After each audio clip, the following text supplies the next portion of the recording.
আচ্ছা, পশ্চিমবঙ্গের যে বর্তমান পরিস্থিতি, বিশেষত এই সরকারের পরিচালনাধীন যে সংস্থাগুলো, যেমন আমরা এসএসসির কথা জানি, এবং প্রশাসনের ভূমিকা, এইসব নিয়ে মানুষের মধ্যে বিস্তর প্রশ্ন আছে। অন্যরকম যে ক্ষোভ একটা তৈরি হয়েছে, তার মধ্যে শিক্ষা দুর্নীতি এবং এই চাকরিহারা যে যারা শিক্ষকরা আন্দোলন করছেন, এইসব বিষয় নিয়ে মানুষের মধ্যে পুরোদস্তুর ক্ষোভ তৈরি হয়েছে।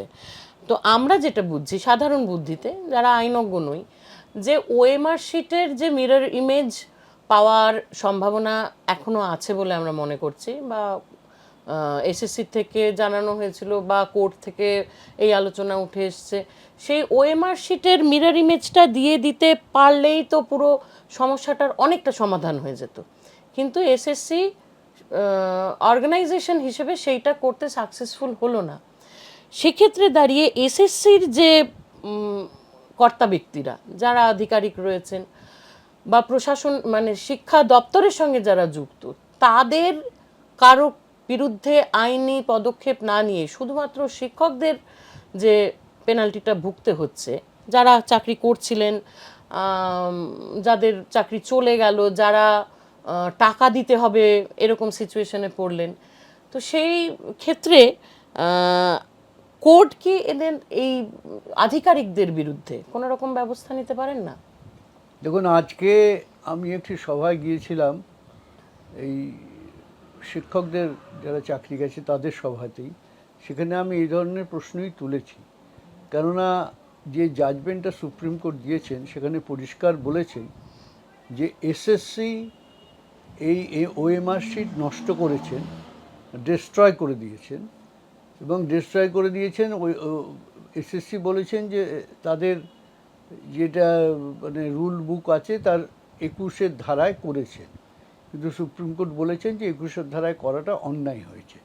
তো সুপ্রিম কোর্ট এই সিদ্ধান্তে এসছেন যে 1 নম্বর, যে এসএসসি এই ওএমআর শিটটা নষ্ট করে দিয়েছেন এবং সেই নষ্ট করাটা অন্যায়ভাবে করেছেন। 2 নম্বর হচ্ছে এইটা, এই ধারণায় আসার পরেও কিন্তু আমি অবাক হলাম দেখে যে এসএসসির বিরুদ্ধে কোনো রকমের মানে কি বলবো, কোনো রকমের ওয়ার্নিং, কোনো রকমের কশন কিচ্ছু নেই। এবং তো শাস্তির কথা তো নেই, কিন্তু কোনো রকমভাবে তাদের বিরুদ্ধে কোনো মানে যাকে বলে কোনো রকম সতর্কবাণীও নেই। এবং পরের যে পরীক্ষাটা আবার নেওয়া হবে, যারা একদম অযোগ্য বা টেন্টেড নয়, যারা সেই পরীক্ষায় যারা বসবেন, সেই পরীক্ষাটাও এসএসসি নেবে।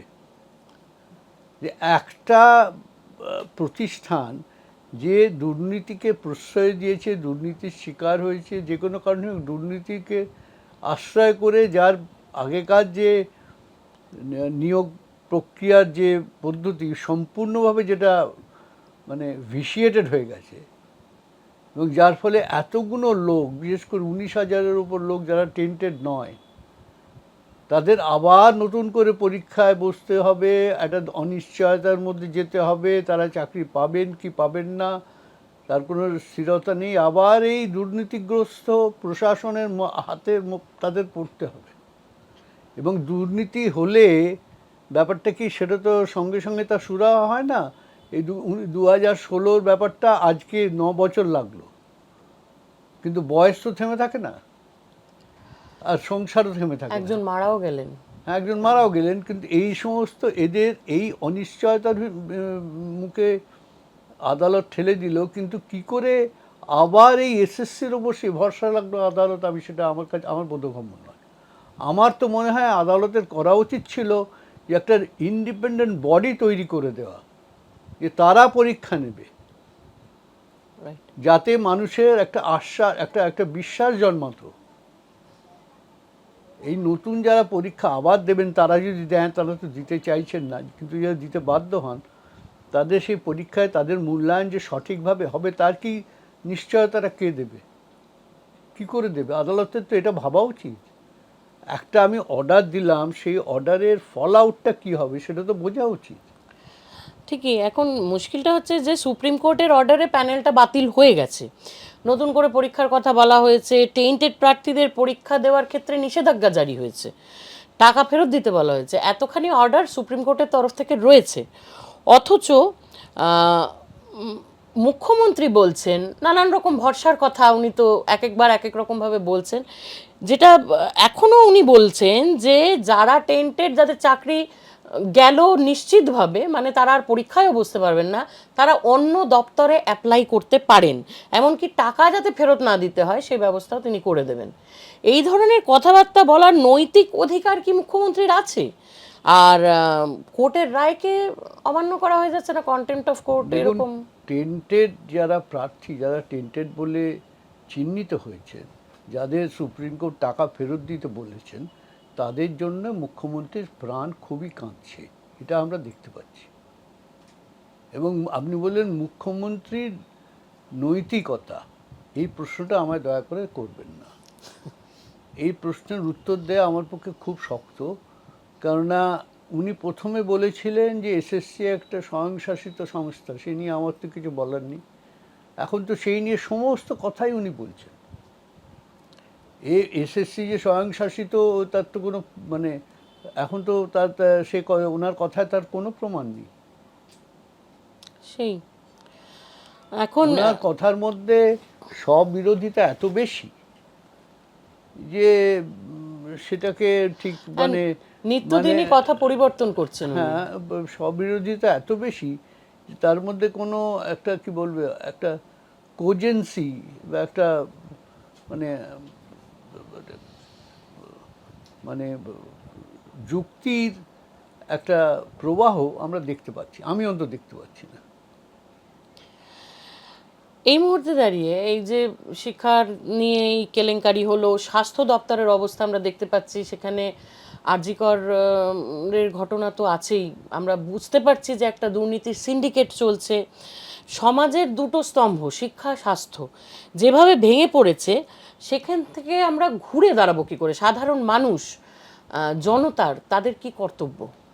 দেখুন, এটা কিন্তু আপনার শিক্ষা ব্যবস্থা আপনি যেটা বলেছেন ভেঙে পড়েছে, তাতে শুধু কিন্তু শিক্ষকরা বা যাদের চাকরি গেছে তারাই কিন্তু মানে আক্রান্ত তারা নয়, অনেকে। শিক্ষা ব্যবস্থা ভেঙে পড়া মানে কয়েকটি প্রজন্মের ভবিষ্যৎ অন্ধকার হয়ে যাওয়া।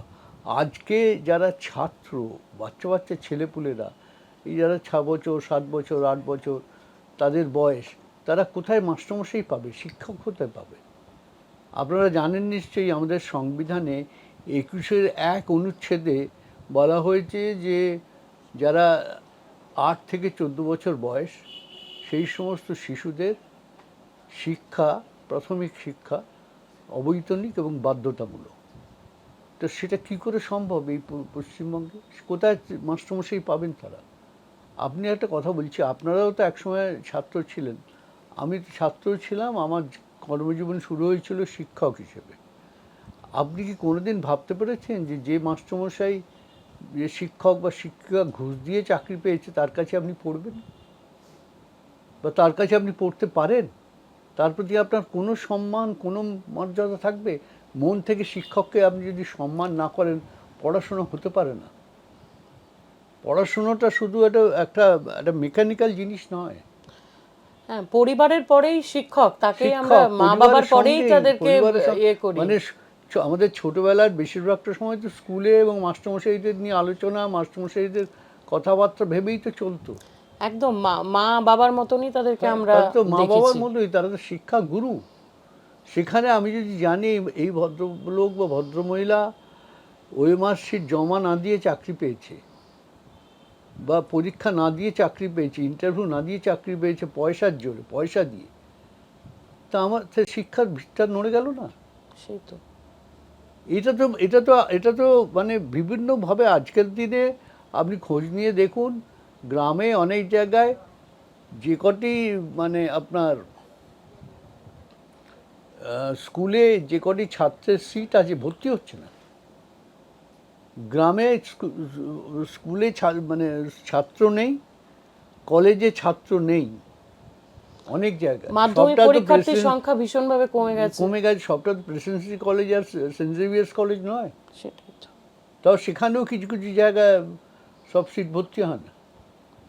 এই যে শিক্ষার প্রতি একটা অনীহা, এদিকে জনসংখ্যা বাড়ছে, শিক্ষার্থীর সংখ্যা বাড়ছে, কিন্তু আমরা যে মানে শিক্ষার দিক থেকে এইভাবে ভীষণভাবে পেছিয়ে যাচ্ছি, এটাকে আমি বলবো একটা খুব ডিপ সিটেড কনস্পিরেসি। এটা কিন্তু আপনি শুধু এই পরীক্ষায় দুর্নীতির ব্যাপার নয়, এটা একটা খুব ডিপ সিটেড কনস্পিরেসি। এই কথা অনেক দিন আগে আমাদের হীরক রাজার দেশে ছবিতে কিন্তু সত্যজিৎ রায় এটা দেখিয়েছিলেন। উদয়ন পণ্ডিত এখন আর দরকার, উদয়ন পণ্ডিতদের আমাদের। সত্যি কথাই। তিনি বলেছিলেন কি, আপনার মনে আছে সেই তিনটি অমোঘ সত্য লাইন? যত পড়ে তত বেশি জানে, তত কম মানে। সেটা শাসক দল বুঝেছে, এবং শাসক দল চাইছে তাদের যে মানে, আমি ভাঁওতাবাজি কথাটা বলা বোধহয় ঠিক হবে না, তাদের যে স্তোকবাক্য, তাদের যে মানে ফাঁকা বুলির যে রাজত্ব তারা চালাচ্ছেন, সেটা যারা একটু পড়াশুনো করবে তারাই বুঝতে পারবে। আজকে প্রতিটি ছেলেপুলে কেউ 95 কমে পায় না, কিন্তু তাদের বলুন মানে ইংরেজিতে গিয়ে বাংলাতে 4 লাইন লিখতে পারবে না।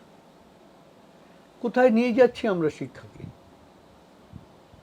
ইনস্ট্রাকশন দেওয়া হয়েছে যে কাউকে ফেল করানো যাবে না, নম্বর বেশি দিতে হবে। তাতে কী লাভ হচ্ছে? শিক্ষা ব্যবস্থাটা পুরো চুরমার হয়ে গেছে, এবং যারা গণতন্ত্রে বিশ্বাস করে না, যে শাসক দল, তারা কিন্তু এটাই চায়। আমরা জনতার কাছ থেকে কি ধরনের যারা ভূমিকা বিশ্বাস করে থাকা না, উচিত? যে শাসক দল গণতন্ত্রের প্রতি অবিশ্বাস আছে, তারা এইটাই চায়। আমরা আজ এমন একটি শাসক দল এখানে শাসন ব্যবস্থায় আছেন, যারা গণতন্ত্রের প্রতি সম্পূর্ণ গণতান্ত্রিক পদ্ধতিকে সম্পূর্ণ অবজ্ঞা করে চলছে। তাদের পক্ষে এই ধরনের শিক্ষা ব্যবস্থা সব থেকে তাদের পক্ষে শ্রেয়। পশ্চিমবঙ্গের জনতা তারা কি করতে পারেন? তাদের তো মুক্তি দরকার। জনতা এই দমবন্ধ হওয়া পরিস্থিতিতে মুক্তির জিনিসটা তাদের হাতে আছে। সেটা একটা জিনিসই আছে, সেটা হচ্ছে সংগ্রাম। এই সংগ্রাম কিন্তু অত্যন্ত কঠিন, কারণ এই সরকার এবং তাদের লেঠেল বাহিনী, পুলিশ বাহিনী অত্যন্ত নির্দয়ভাবে যে কোনো গণতান্ত্রিক সংগ্রামে যারা মানে সংগ্রামী, তাদের উপর ঝাঁপিয়ে পড়ে। এটা আপনারা মানে অভয় আন্দোলনে দেখেছেন, এই মাস্টারমশাইদের আন্দোলনেও দেখা যাচ্ছে। একদম এইটাই আমার মানে জিজ্ঞাসা ছিল, যে খুব খারাপ ভূমিকা দেখা যাচ্ছে পুলিশ প্রশাসনের। বিশেষ করে এই যে অভয় আন্দোলনের ক্ষেত্রে সুপ্রিম কোর্টের একেবারে স্পষ্ট নির্দেশ ছিল যে আন্দোলনকে কোনো রকমেই দমিয়ে রাখার চেষ্টা করা যাবে না, আন্দোলনের ক্ষেত্রে প্রশাসনের সহযোগিতা, সেটা সুপ্রিম কোর্টের নির্দেশনামায় ছিল। এবং তার পরবর্তী সময় আমরা দেখেছি বিভিন্ন জায়গায় শাসক দলের গুন্ডা বাহিনী আক্রমণ করছে, পুলিশ প্রশাসন নিশ্চুপে দাঁড়িয়ে রয়েছে, এবং অনেক সময় পুলিশও খুব খারাপ ব্যবহার করেছে। এগুলো তো আমরা দেখেছি। এখন যেটা শিক্ষকদের আন্দোলন হচ্ছে, সেখানে আমরা আরও প্রকটভাবে দেখতে পেলাম শিক্ষকের পেটে লাথি মারা হয়েছে। একজন পুলিশ অফিসার তিনি শিক্ষকের পেটে লাথি মারছেন। আবার যাদের হাতে একটা বোমা নেই, বন্দুক নেই, একটা লাঠি নেই, একটা ইটের টুকরো পর্যন্ত নেই, তাদেরকে এমনভাবে মারধর করা হচ্ছে যে তারা রক্তাক্ত হচ্ছেন, প্রাণ সংশয় হয়ে যাওয়ার মতন অবস্থা। এই যে আন্দোলনকারীদের উপরে এই ধরনের নৃশংস আক্রমণ নামিয়ে আসছে পুলিশ প্রশাসনের পক্ষ থেকে, পুলিশ মন্ত্রী হিসেবে তার দায় এড়ানো সম্ভব? দায় এড়ানোর কথা তো হচ্ছে না। এখন তার নির্দেশে এটা হচ্ছে কিনা আমি বলতে পারবো না, তার নির্দেশে হচ্ছে কিনা আমি বলতে পারবো না। তিনি বলছেন, মাঝে মাঝে আমি টিভিতেই শুনেছি, তিনি বলছেন যে আন্দোলনের লক্ষণ রেখা থাকা উচিত। লক্ষণ রেখাটা কোথায় অতিক্রান্ত হলো আমি জানি না, কোথায় মাস্টারমশাইয়ের লক্ষণ রেখা অতিক্রান্ত হয়েছে আমি জানি না, 1 নম্বর। 2 নম্বর, এই লক্ষণ রেখা যদি সত্যিকারের সীতা অতিক্রম না করতেন, তাহলে তো রাবণ বধ হতো না। এটা তো একটা সাংঘাতিক কথা, সত্যি কথা। তাহলে তো রাবণ বধ হতো না, রামায়ণ রচিত হতো না। লক্ষণ রেখা যেভাবে আপনি বললেন, লক্ষণ রেখা অতিক্রম করার মাঝে মাঝে তো প্রয়োজন আছে। একদমই তাই। একটা ভালো জিনিস করতে গেলে আপনাকে তো একটুখানি ঝুঁকি নিতেই হয়। আমরা অভয়া মঞ্চ, আমাদের যারা এখন সদস্য রয়েছেন, আমাদের সঙ্গে পথে যারা হয়তো রোজকার আন্দোলনে থাকতে পারছেন না, কিন্তু বহু মানুষ পথে এখনও নামছেন। আমরা নেমেছিলাম বেসিক্যালি অভয়ার বিচার চাইতে। সেই লড়াইটা তো চলছে, অভয়ার বিচার তো আমরা তো মনে করছি অভয়ার বিচার এখনও অধরাই রয়েছে। এখন সেই লক্ষ্যে লড়াই করতে করতে আরেকটা কথা আমাদের ভীষণভাবে যেটা মনে হয়েছে সেটা হচ্ছে, আর যাতে এরকম অভয়া না হয়, আমরা আর কোনো মেয়েদেরকে এইভাবে অত্যাচারিত হতে, মারা পড়তে দেখতে চাই না। কিন্তু এই মুহূর্তে অভয়া মঞ্চ, তারা শুধু অভয়ার বিচার নয় এবং অভয়াদেরকে বাঁচানোও খালি নয়, তার সঙ্গে অন্যান্য আন্দোলনেও তারা কিছুটা সক্রিয় ভূমিকা পালন করছে, পাশে গিয়ে অন্তত দাঁড়াচ্ছে। শিক্ষকদের আন্দোলনে আমরা পাশে গিয়ে দাঁড়িয়েছি। আমরা এই যে দাঙ্গা, যেটা জাতি দাঙ্গা বা হিন্দু মুসলমান সম্প্রদায়ের যে দাঙ্গা হয়েছে পশ্চিমবঙ্গের বুকে, সেই নিয়ে আমরা সম্প্রীতির কথা বলেছি, সম্প্রীতির মিছিল করেছি। আমরা যুদ্ধ বিরোধী একটা স্ট্যান্ড আমাদের রয়েছে, যে যুদ্ধ আমাদের দেশের মানুষকে বিপদের মধ্যে রাখবে, আমরা যুদ্ধ চাই না। তারপরে আদিবাসীদের জমি কেড়ে নেওয়ার ক্ষেত্রে, দেউচা পাচামির ক্ষেত্রে, সেখানেও অভয় মঞ্চের নেতৃত্ব, তারা গিয়েছেন। অভয় মঞ্চের তরফ থেকে বিবৃতি দেওয়া হয়েছে এর বিরুদ্ধে, যে মানুষকে এইভাবে ক্ষতিগ্রস্ত করা যাবে না, তারা আদিবাসী যে জীবনযুদ্ধে রয়েছে সেখানে সরকারের পাশে থাকা দরকার।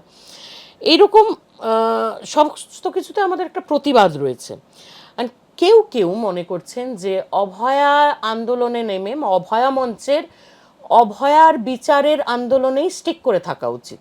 অভয়ার বিচারের আন্দোলন ছাড়া অন্যান্য বিষয়ে বেশি মাথা ঘামাতে গেলে আমরা আমাদের জোর হারাবো। আপনিও কি তাই মনে করেন? না, আমি তাই মনে করি না। আমার ধারণা, অভয়া মঞ্চের যে আন্দোলন বা ওই ডাক্তার মহিলার মানে অস্বাভাবিক দুর্ভাগ্যজনক মৃত্যু এবং ধর্ষণ ঘিরে যে আন্দোলন, আপনারা একটু চেষ্টা করে ভেবে দেখুন, ওই আন্দোলনে যত মানুষ আপনাদের পথে নেমেছেন, যত মানুষ আপনাদের সঙ্গে রাস্তায় হেঁটেছেন বা আপনাদের মঞ্চে গেছেন, তার অন্তত 10 গুণ বেশি মানুষ আপনাদের কিন্তু সমর্থন জানিয়েছে, না গিয়েও মানসিকভাবে। সে হয়তো একটা রাস্তার মজুর হতে পারে, সে হয়তো একটা শ্রমিক হতে পারে, সে হয়তো একটা হকার হতে পারে, সে হয়তো একটা সবজিওয়ালা হতে পারে, কিন্তু তারা ঠিক এই যে ডাক্তারবাবুরা এইভাবে রাস্তায় নেমেছেন, রাস্তায় বসে আছেন, রাস্তায় দিনের পর দিন এইভাবে পুলিশের সামনে বিক্ষোভ দেখাচ্ছেন, এইসব কথা যেগুলো বলছেন, ডাক্তারবাবুরা এই জায়গায় আসতে পারে এই ভাবনাটা তাদের আগে ছিল না। কারণ ডাক্তারবাবুরা সমাজের একটা বেশ ওপরের তলার লোক, এর বিষয়ে কোনো সন্দেহ নেই। আমি কেউ ডাক্তারবাবুদের ছোটো করছি না, ডাক্তারবাবুদের সামাজিক বিন্যাসটা বলছি। তাঁরা যে রাস্তায় নেমে এসছেন, রাস্তায় এসে এতদিন ধরে বসে আছেন, খাচ্ছেন না, আন্দোলনের মধ্যে নেমে গেছেন, এই যে জিনিসটা এর আগে মানে ইদানিংকালে, আমি স্বাধীনতার সময় কী হয়েছিল তখন তো জানি না, তখন তো আমি জন্মাইনি, ইদানিংকালে গণ আন্দোলনেরই একটা নতুন চেহারা নিয়েছে। এবং এই গণ আন্দোলনে আপনার সমাজের বেশিরভাগ লোক, যারা অবশ্য তৃণমূলপন্থী আছেন তারা নয়, বা তৃণমূল করে যারা করে খান তারা নয়, তাদের কথা বলছি না, তারা ছাড়া এবং তৃণমূলপন্থীদের মধ্যেও কিছু কিছু মানুষের মনে একটা প্রশ্ন উঠেছে। আমি তাদের নাম বলতে চাই না, দু একজনকে চিনি, বলাটা উচিত না, বলবো না, কিন্তু তাদের মধ্যেও একটা প্রশ্ন এসেছে। এবং যে নির্মমতা এবং বর্বরতার সঙ্গে এই হত্যাকাণ্ড এবং ধর্ষণকাণ্ড সংগঠিত করা হয়েছে, এটা একটা অর্গানাইজড ক্রাইম। আমি তো অনেক জায়গায় বলেছি এটা স্টেট স্পন্সার্ড ক্রাইম। তার কারণ হচ্ছে, ক্রাইম তো ঘটছে, কিন্তু ক্রাইমের পর সরকার একবারে অত্যন্ত উঠে পড়ে লেগে যারা ক্রাইম করেছে তাদের বাঁচানোর চেষ্টা করেছে, তাদের বিরুদ্ধে যে সমস্ত মানে এভিডেন্স আছে শক্তি সাবুদ আছে সেগুলোকে সরানোর চেষ্টা করেছে। এই দুটো ব্যাপার পরিষ্কার হয়ে গেছে যে সরকার এই দুটো চেষ্টা করেছে, এই দুটো ব্যাপার পরিষ্কার। এই ব্যাপারে সিবিআই এখনও সাপ্লিমেন্টারি চার্জশিট দেয়নি, কিন্তু সেই তদন্ত এখনও চলছে।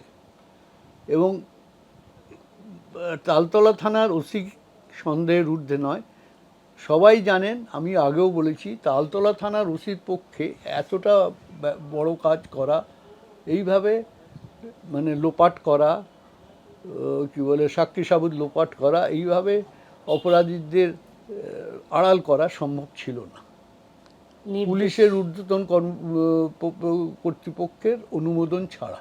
ঠিকই। এবং সেখানে আমি বলেছি যে পুলিশের ঊর্ধ্বতন কর্তৃপক্ষকে, তো আমি তো আমাদের মুক্ত মঞ্চে বলেছি, পুলিশের ঊর্ধ্বতন কর্তৃপক্ষকে এই তদন্তের আওতায় আনা উচিত, পুলিশ মন্ত্রীকেই তদন্তের আওতায় আনা উচিত। সেগুলো হয়নি, সেটা আমাদের দুর্ভাগ্য। এটা আপনাদেরও আওয়াজ ছিল, আপনাদেরও আওয়াজ ছিল। হ্যাঁ, একেবারেই তাই। এটা পশ্চিমবঙ্গবাসীর আওয়াজ, আমার একার কথা নয়। ঠিকই।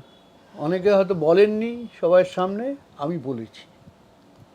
যারাই সুবিচার চেয়েছেন তারাই চেয়েছিলেন যে পূর্ণাঙ্গ তদন্ত হচ্ছে না বলে মনে করেছেন তারা, এবং তারা চেয়েছেন যে যাদের যাদের নাম উঠে আসছে। সেটার জন্যই বর্তমানে সুপ্রিম কোর্ট মামলাটা কলকাতা হাইকোর্টে ফেরত দিয়ে দিয়েছেন, এবং ফেরত দিয়ে বলেছেন কলকাতা, কেন আপনাদের পক্ষে সুপ্রিম কোর্টে রোজ যাওয়াটাই সম্ভব নয়। সেটাই তো। কলকাতা হাইকোর্টে আপনারা সেই পূর্ণাঙ্গ তদন্ত, সেই ব্যাপারটা যাতে আপনারা ভালো করে ফলো আপ করতে পারেন। আমি জানি না সেখানে কি হয়েছে, কিছুটা হয়েছে, কিছুটা হয়তো এখনো আশার আলো দেখা যায়নি, এই অবধি আমরা বুঝতে পারছি। আপনাদের চেষ্টা করে যেতে হবে।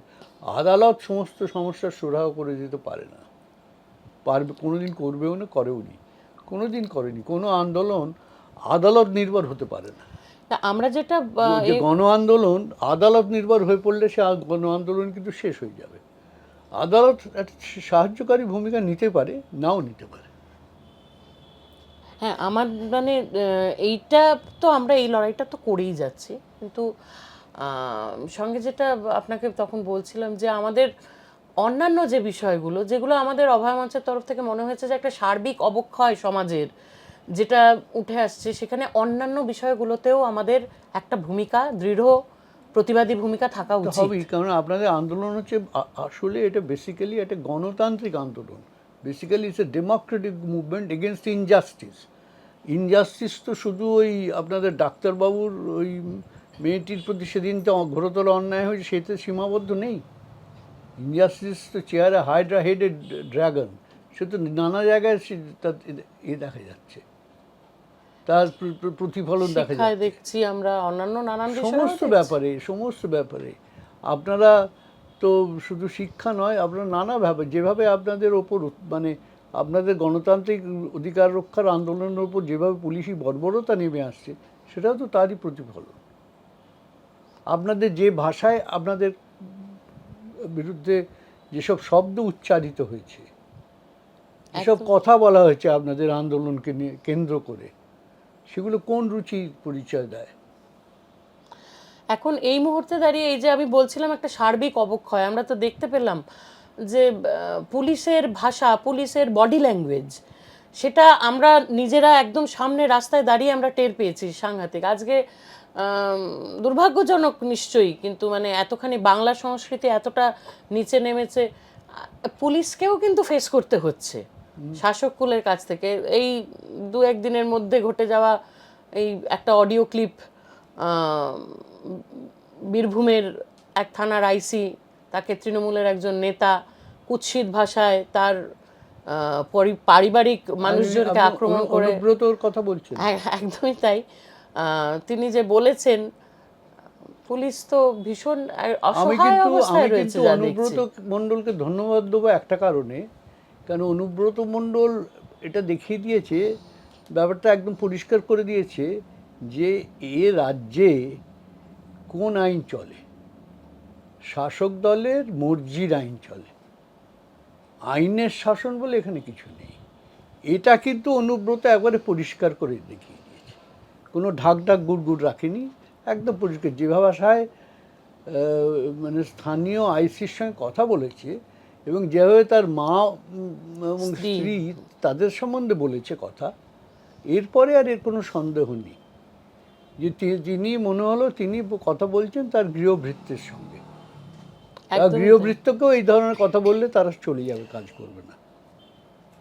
আমরা বলেছিলাম শিরদাঁড়া বিক্রি নেই, হ্যাঁ, আপনারা তো শিরদাঁড়া নিয়ে অনেক ইয়ে করেছিলেন। তো এই যে পুলিশ প্রশাসন তার শিরদাঁড়া বিকিয়ে দিচ্ছে, তার ফলশ্রুতি তাদের ভোগ করতে হচ্ছে। যাই হোক, সেটা তো আছেই। এখন আমাদের আন্দোলনটা তো চলছে, আমাদের জাস্টিস ফর আরজি কর এই মর্মে, অভয়ার ন্যায় বিচার। আপনাদের এই আন্দোলন যেন স্তীমিত না হয়। আমরা চেষ্টা করে যাচ্ছি, হ্যাঁ, এটা চেষ্টা আন্দোলন করে চালিয়ে যাচ্ছি। যাওয়া খুব শক্ত। গোড়ায় উনি বললেন যে পুজো এসে গেছে, আপনারা আন্দোলন ছেড়ে দিন। মাননীয় মুখ্যমন্ত্রী আপনাদের একটা পরামর্শ দিলেন, পুজো এসে গেছে। কেন গতবার এইবার এই যে গতবারের পুজো 2024-এর পুজোর আগে থেকে আন্দোলনটা শুরু হয়েছিল, উনি বলেন এবার পুজো এসে গেছে, এবার আপনারা উৎসব করুন, আন্দোলনটা তুলে মানে একটু স্তীমিত করুন। কিন্তু আপনারা সেটা করেননি এবং অনেক পুজোর অনেক জায়গায় আমি এই যে আমার বাড়ির সামনে মাঠে পুজো হয়, সেখানে যেহেতু উদ্বোধন হয়েছিল, এমনি আমরা নিজের মধ্যে ছিলাম, সেখানে কিন্তু জাস্টিস চাই, উই ওয়ান্ট জাস্টিস আওয়াজ উঠেছিল। অনেক পুজো কমিটিতে, অনেক পুজো প্রাঙ্গণে উই ওয়ান্ট জাস্টিস আওয়াজ উঠেছিল। অনেক পুজো কমিটি তাদের অনুদান রিফিউজ করেছিল, অনেক পুজো কমিটি সরকারি অনুদান রিফিউজ করেছিল। অভয়ার ন্যায় বিচার আমাদের অধিকার, আমাদের এটা এই আন্দোলনের ট্যাগলাইন প্রায়। এই বাক্য নিয়ে আপনার বক্তব্য কি? এই বাক্য নিয়ে তো এতক্ষণ বলছি, এটা নিয়েই তো বলছি। এটা নিয়ে তো, এটা আপনাদের কেন, সবাইয়ের অধিকার। অভয়ার ন্যায় বিচার মানে কি? সেটা হচ্ছে সামাজিক ন্যায় বিচার। একদম। অভয়ার যে ন্যায় বিচার সেটা তো সামাজিক ন্যায় বিচার। সাংবিধানিক যে ন্যায় বিচারের কথা বলা আছে, আপনারা তো সেটাই চেয়েছেন। আপনারা তো সংবিধানের বাইরে কিছু চাননি। অভয় মঞ্চকে ভবিষ্যতে কি ভূমিকায় দেখতে চান? এখন তো আমরা আন্দোলনে আছি। আরও তীব্র গণ আন্দোলনের পরিচালিকার শক্তি হিসেবে দেখতে চাই।